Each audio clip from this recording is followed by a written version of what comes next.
Novamente eu agradeço a oportunidade de estar aqui nesta noite, refletindo sobre essa tragédia que abalou o Brasil e o mundo, como também temas de extrema importância para o direito.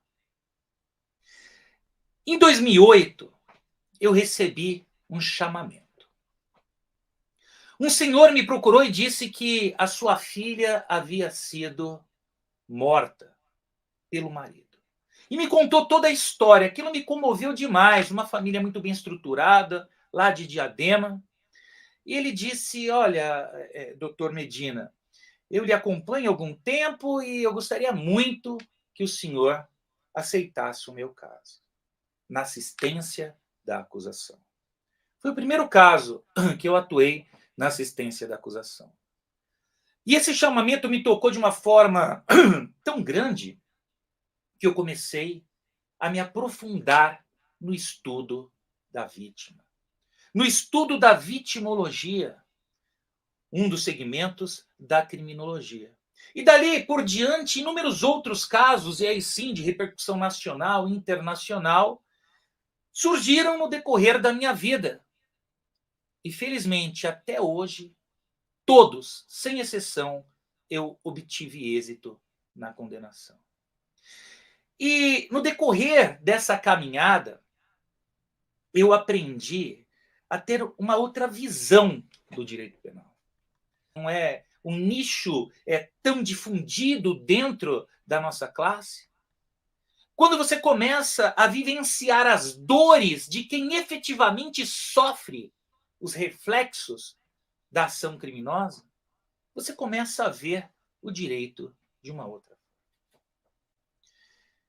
A vítima, ela, segundo o estudo da vitimologia, ela pode ser classificada enquanto sujeito de direitos em três fases: a fase do protagonismo, a fase da neutralidade e a fase do redescobrimento. A fase do protagonismo é dos primórdios até meados da Idade Média. Ali, a vítima, ela era a verdadeira titular do direito e ela fazia a justiça com as próprias mãos. Era o momento da vingança privada. Vingança privada sem qualquer limites. Entretanto, essa vingança, com o decorrer, o evoluir da sociedade, começou-se a perceber que não estava sendo sadia essa forma de conduta. Por quê? Muitas vezes comunidades eram dizimadas por meio de familiares da vítima e pessoas ligadas ao seu grupo político e social. Então surgiu a necessidade de limitar essa retribuição. Então passamos da fase da vingança privada para a justiça privada, com o surgimento de algumas codificações, a mais difundida que todos já ouvimos, a lei de Talião, olho por olho, dente por dente, assim por vai, né? Mão por mão, pé por pé, e assim caminhou. Até que chegamos na Idade Média. Então, esse primeiro período é o chamado período de ouro da vitimologia. É onde a vítima ela era a verdadeira titular daquele direito. Agora, já na Idade Média, com o fortalecimento dos poderes estatais, o Estado, o próprio rei, entendia que ele era a verdadeira vítima quando uma norma era violada. A igreja entendia da mesma forma, os senhores feudais entendiam também dessa forma. A prova disso é que a Magna Carta de 1215 ela foi mais direcionada à burguesia do que o próprio povo, a própria vítima em si. E aí a vítima entrou num ostracismo, numa neutralidade. Ela deixou de ser o principal personagem do crime e ela passou a figurar ali um segundo ou terceiro plano. Esqueceram da vítima. ela era importante porque ela auxiliava na busca da prova, ela era ali como se fosse uma testemunha dizendo o que efetivamente aconteceu, mas quem se sentia efetivamente lesado passou a ser o titular da ação, é o Estado. Isso caminhou da queda do Império Romano do Ocidente em 476 depois de Cristo até meados ali de 1453 com a queda de Constantinopla ou segundo alguns com o descobrimento da América em 1492. Então, nesse período, a vítima ficou esquecida dentro do ordenamento jurídico. A terceira fase é a fase do redescobrimento. Essa fase ela é marcada ao final das guerras mundiais. Primeira, Segunda Guerra Mundial.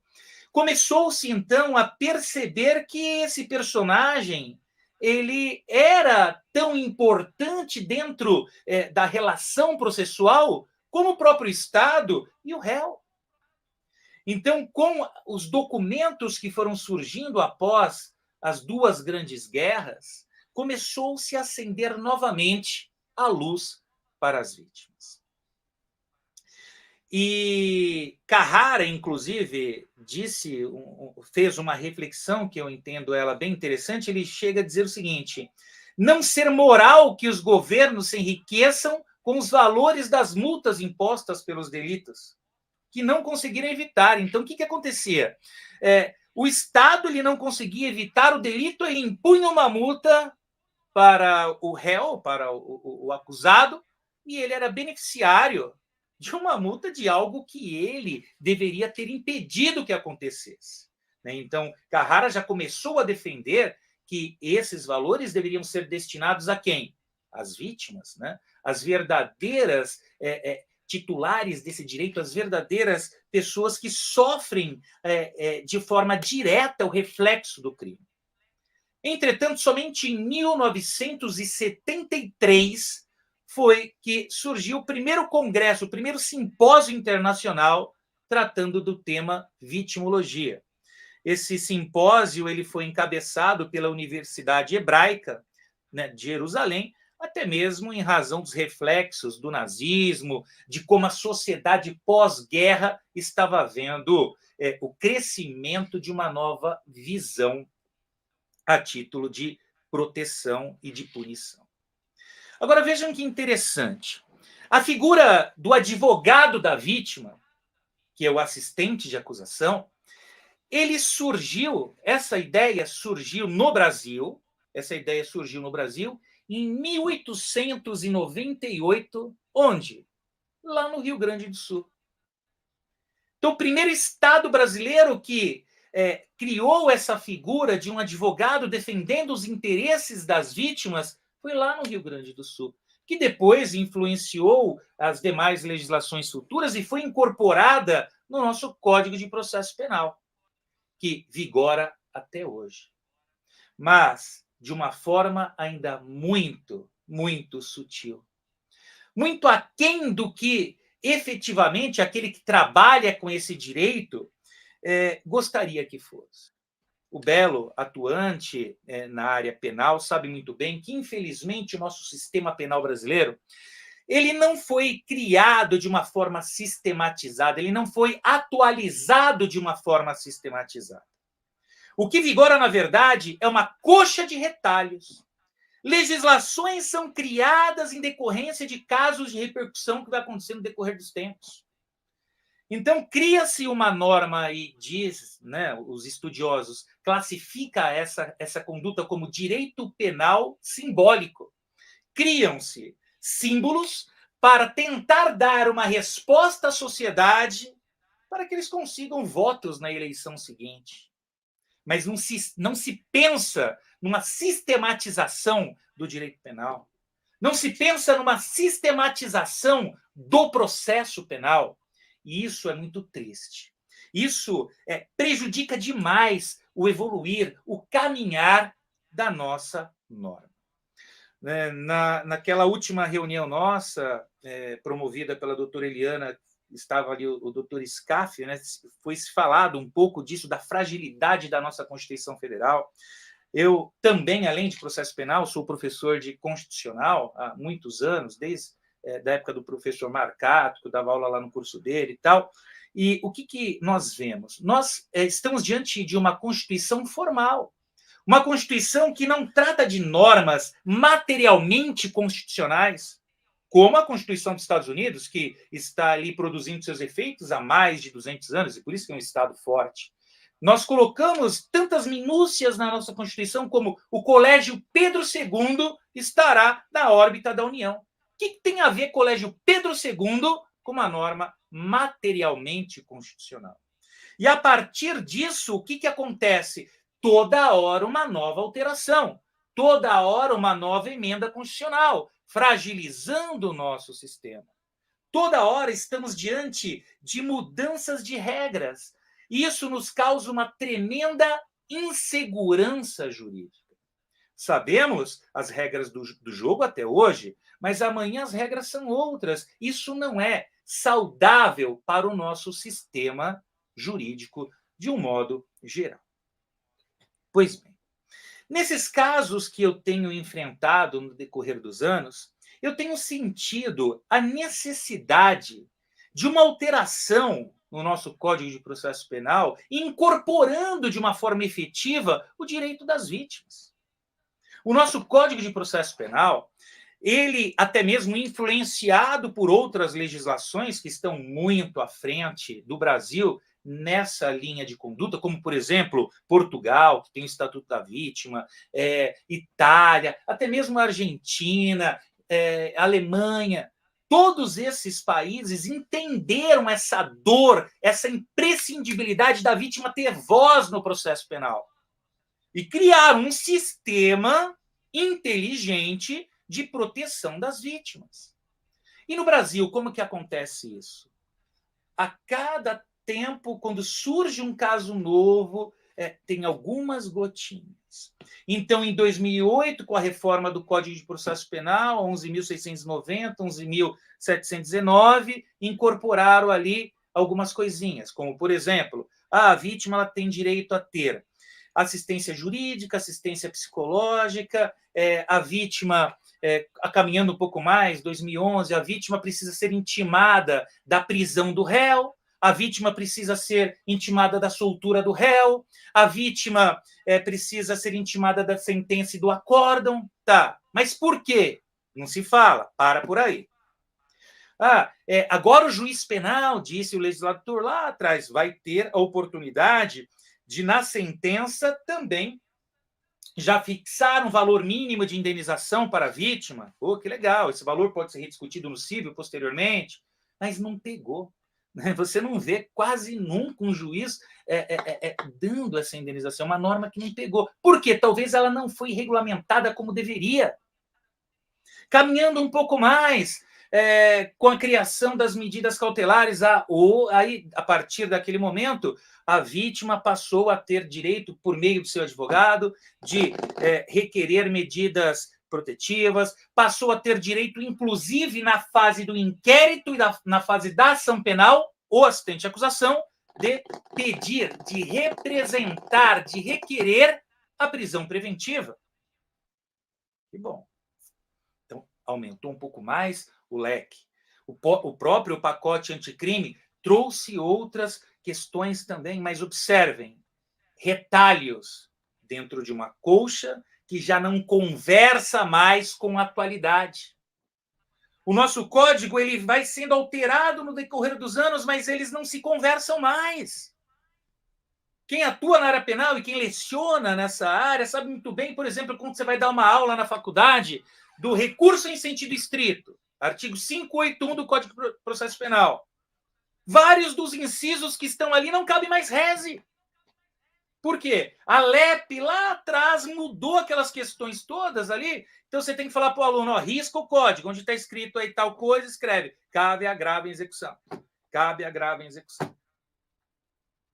Então, observem que o legislador ele não pensa de uma forma sistematizada, isso traz uma insegurança jurídica, inclusive para o réu, como para a vítima. Muito mais para a vítima que não tem voz. E aí eu fui chamado novamente, o destino quis que eu ingressasse num novo caso.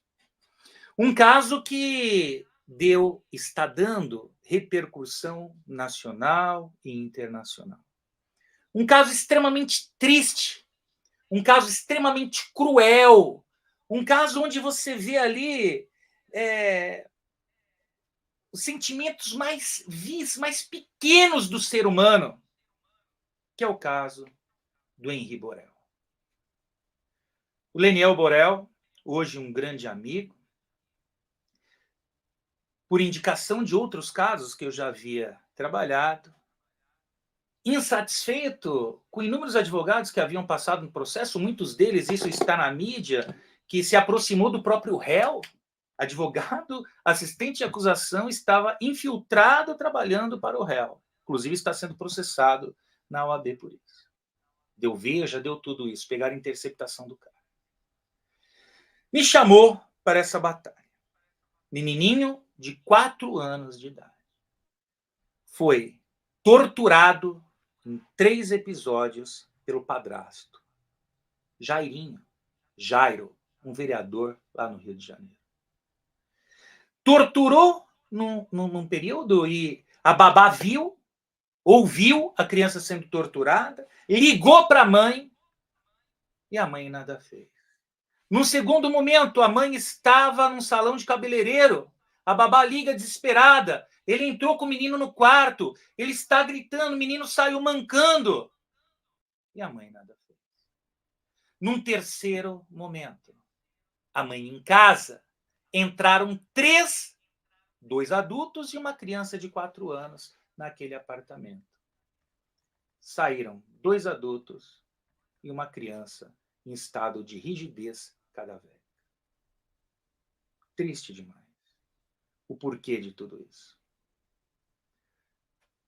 Nossa tese é que a mãe foi garantidora desses crimes para que ela pudesse continuar mantendo uma vida de luxo na sociedade carioca. Perdeu o filhinho. Menino lindo. Menino que tinha uma vida brilhante pela frente.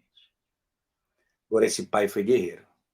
Esse pai superou todas as dores e levantou uma bandeira em defesa das crianças e dos adolescentes. Por força desse caso, nós conseguimos a aprovação de uma lei federal, a Lei Henri Borel. A Lei Henri Borel, ela está para criança e adolescente como a Lei Maria da Penha está para mulheres.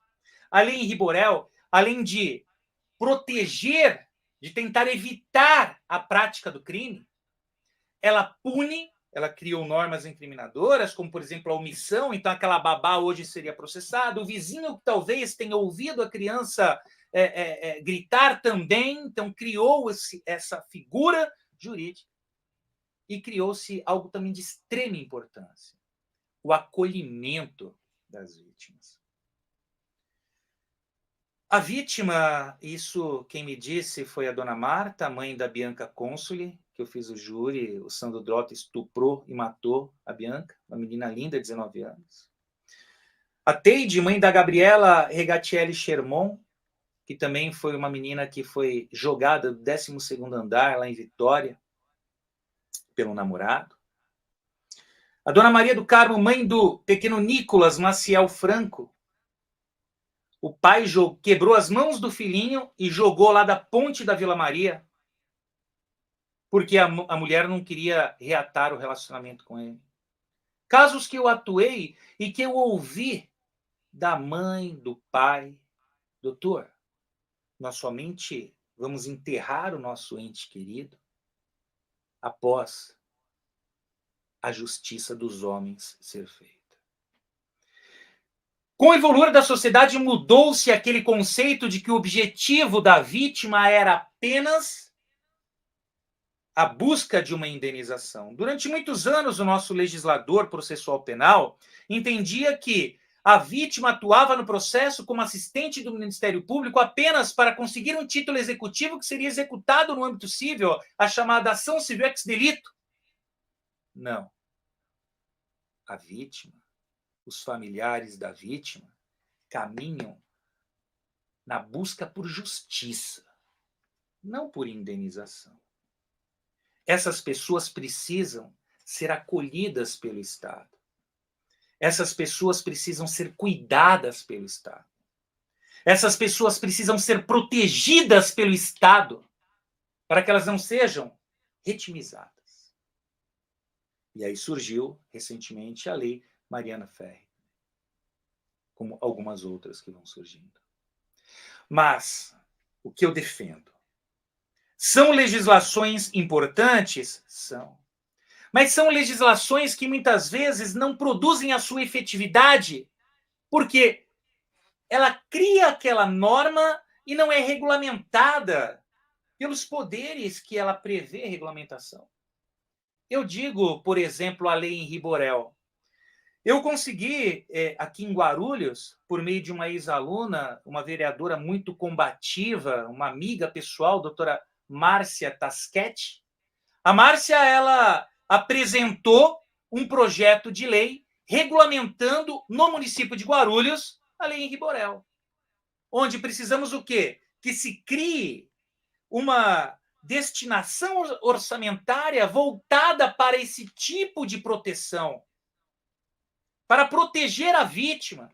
A partir desse projeto de lei apresentado e ainda não aprovado, outros municípios e estados estão criando a regulamentação da lei Henri Borel. São Paulo, eu sei que já tem, no município de São Paulo, um vereador que apresentou, Minas, eu sei também que tem, mas teria que ser uma questão, uma coisa muito maior. Então, os entes federativos são responsáveis por tentar prevenir a prática do crime. Se o crime aconteceu, o Estado em si, né, a polícia judiciária, precisa caminhar em busca da autoria e da materialidade do crime e punir, o judiciário precisa punir este indivíduo, para que a vítima tenha um sentimento não de vingança feita, não. Não estamos falando de uma vingança privada ou de uma vingança da justiça privada. Para que ela sinta a segurança de que a justiça dos homens foi feita. E naquele dia do júri, no dia do julgamento, é onde eles enterram os seus entes queridos. Está em trâmite no nosso Congresso Nacional um projeto de lei 3890 de 20, que é o Estatuto da Vítima. O Estatuto da Vítima, ele prevê exatamente essas questões que eu estou dizendo. Ela prevê a tentativa de evitar a prática do crime, ela prevê o acolhimento da vítima, o acolhimento dos familiares, ela prevê algumas medidas que já estão em vigência há anos em outros países. Mas, infelizmente, a gente não consegue caminhar. Tem um grupo aqui em São Paulo, encabeçado pela doutora Celeste, uma promotora de justiça, criaram, junto com vários operadores do direito, o Estatuto da Vítima e enviaram lá para Brasília, mas, infelizmente, a gente não consegue fazer caminhar. Não tem vontade política. E seria uma legislação de extrema importância para acolher não só vítimas de crimes. Por exemplo, se essa legislação estivesse em vigência, até mesmo as vítimas lá do Rio Grande do Sul seriam acolhidas dentro desse contexto da legislação. Então, precisamos, nós, advogados, juntamente com o nosso órgão de classe, com outras organizações que caminham irmanadas com o nosso mistério, buscar a aplicação de uma legislação, a criação de uma legislação, a aprovação do Estatuto da Vítima, para que seja dada efetivamente voz para aqueles que sofrem com a prática do crime. Mas eu deixo aqui no ar uma reflexão. Ministro Alexandre de Moraes foi ofendido na Itália. De forma legítima, está buscando punir aquele que lhe ofendeu. Mas ele pediu para ser habilitado, e o termo utilizado é como assistente de acusação na fase do inquérito policial. E sabemos, nós, professores, operadores do direito, que o assistente de acusação só pode atuar quando? Após o início da ação.